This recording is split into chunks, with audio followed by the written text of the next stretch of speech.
পৃথিবীর এমন কোনো দেশ আছে যেখানে ক্যাপাসিটি চার্জ ছাড়া বিদ্যুৎ কেন্দ্র নির্মাণের চুক্তি স্বাক্ষর হয়?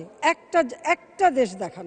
বিশেষ আইনে কাউকে কিন্তু দায়মুক্তি দেওয়া হয়নি। এটার প্রয়োজন নাই যারা বলে তাদেরকে কি বলবো? অর্বাচীন ছাড়া তারা প্রশ্ন উঠান, বিশেষ আইন কেন করলাম?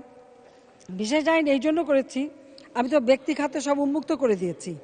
আর ব্যক্তি খাতে উন্মুক্ত করে দিলে পরে সেখানে তো নতুন আইন করেই করতে হবে।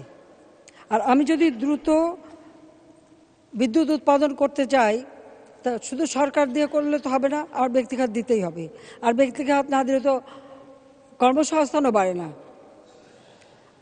পৃথিবীর এমন কোনো দেশ আছে যেখানে ক্যাপাসিটি চার্জ ছাড়া বিদ্যুৎ কেন্দ্র নির্মাণের চুক্তি স্বাক্ষর হয়? একটা দেশ দেখান, একটা দেশ দেখান। এই ক্যাপাসিটি চার্জ বলে বলে সব চিৎকার, এটা বলে চিৎকার, ওটা বলে চিৎকার।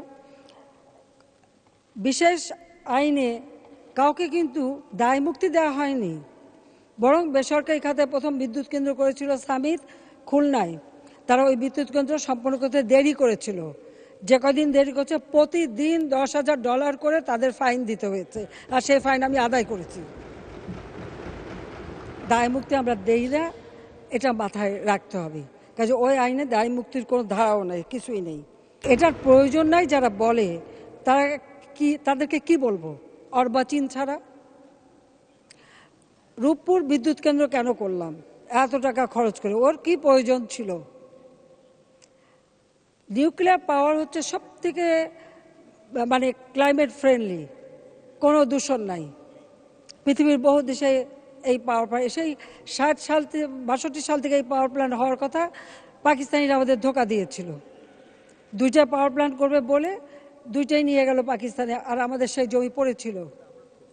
আজকে আমরা সেখানে সেই পাওয়ার প্ল্যান্টে আজকে বিদ্যুৎ কেন্দ্র আমরা নির্মাণ করেছি, এবং এই বিদ্যুৎ কেন্দ্র সব থেকে ভালো বিদ্যুৎ আমরা পাবো, এবং আমরা সেখানে আরও একটা করব।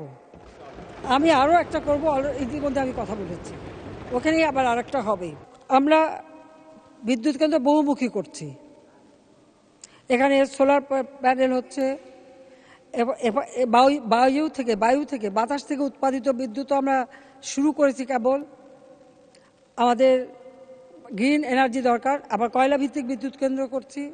বহুমুখী করতে হচ্ছে, যেখানে যতটুকু আমরা পাচ্ছি, তেল ভিত্তিক, গ্যাস ভিত্তিক সবই করা হচ্ছে। কেন? আমরা মানুষকে দিতে চাই। যে কাজগুলো আমরা করেছি, যার শুভ ফলটা দেশবাসী পাচ্ছে, সেটাকে স্বীকার করেন।